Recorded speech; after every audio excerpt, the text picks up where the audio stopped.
Right now, you think you're choosing to watch this video. You're not. And by the time this is over, you're going to have a really hard time arguing otherwise. Not because of some philosophical trick, not because of some ancient thought experiment cooked up by a guy in a powdered wig, but because of what neuroscientists actually found when they stuck people in brain scanners and watched them make decisions in real time. What they found should not be possible. And yet here we are. Let's back up. You make roughly 35,000 decisions every day. What to eat, what to say, whether to skip this video or keep watching. And every single one of those decisions feels like you.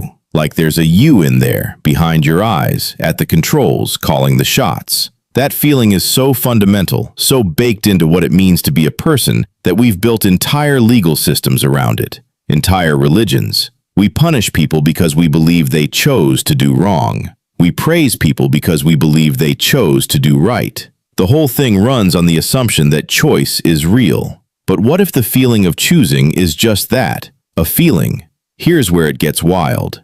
In 1983, a neuroscientist named Benjamin Libet ran one of the most disturbing experiments in the history of science. He hooked people up to an EEG, a machine that reads brain activity, and asked them to do one simple thing: flick their wrist whenever they felt like it.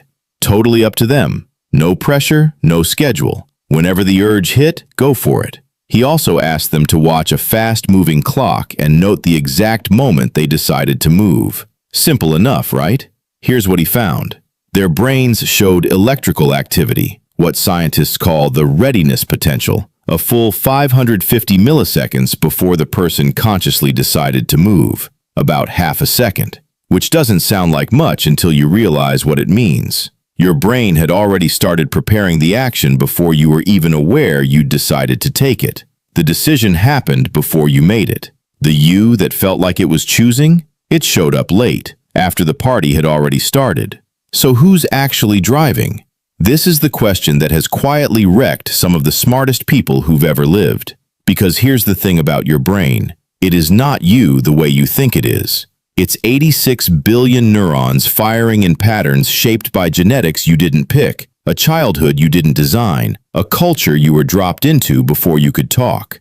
Every preference you have, every belief, every gut feeling, all of it is the output of a system that was built without your input and runs mostly without your awareness.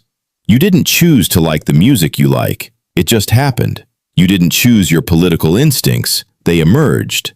You didn't choose what makes you laugh or what scares you at 3 a.m. Your brain built all of that, quietly, in the background, while you were busy thinking you were in charge.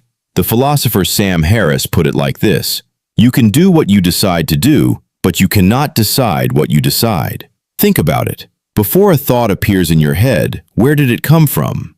Can you choose your next thought right now? Try it. You can't. Thoughts arrive. You don't summon them. They show up like weather. And yet, and here's where most people tap out, this doesn't make life feel any less real. Stick with me. Here's the part that never makes it into the clickbait version of this conversation. Even if free will is an illusion, even if every choice you've ever made was the inevitable output of neurons firing according to laws of physics you had zero say in, something important survives. Deliberation still matters.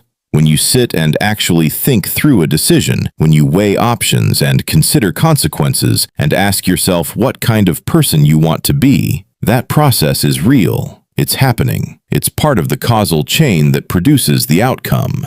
Your brain running through possibilities isn't fake just because it's your brain doing it. A calculator doing math isn't freely choosing the answer, but the math is still real. The Stanford neuroscientist Robert Sapolsky, who wrote one of the most important books on this stuff, Determined, published in 2023, spent decades studying the biology of human behavior. His conclusion? There is no free will. None.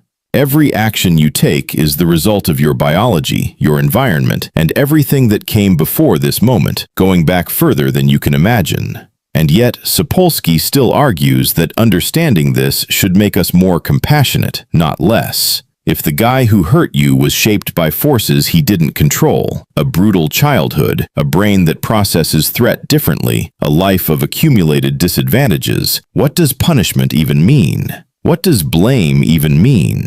This is where it stops being just a brain science rabbit hole and starts being something you actually have to live with. Because here's the uncomfortable American truth that nobody wants to say out loud. We are obsessed with personal responsibility. Pull yourself up by your bootstraps. You made your bed. Bad choices, bad life. The entire self-help industry, a $13 billion a year industry in the US alone, is built on the idea that you, the conscious you, the one reading this, is fundamentally in control. Your bootstraps were issued to you at birth. The strength in your hands was built by a history you didn't write. None of this means sit down and do nothing. Because here's what's actually true. The understanding that you are a product of forces beyond your control can hit you two ways. It can be paralyzing, nothing matters, why bother? Or it can be the most quietly liberating thing you've ever heard. If the version of you that makes bad decisions was shaped by things you didn't choose, then that version of you is not the final version. You can change. Not because you're transcending your brain, but because new experiences, new information, new environments literally rewire your neural pathways. That's not a metaphor. That is physical restructuring of biological tissue. You are not stuck. You are just early in the process. The guy you were at 19 made decisions that felt totally like him. The guy you are now looks back at that and cringes. Same brain, different wiring. The wiring changed because life updated it. That's not free will. That's something weirder and honestly more interesting. It's a self that is real and evolving and genuinely yours, even if it wasn't built entirely on purpose. So back to where we started. You think you chose to watch this video. Your brain made that call before your conscious mind got the notification. But here you are. Something in the accumulated architecture of everything you've ever experienced pointed you here, at this moment, thinking about this stuff.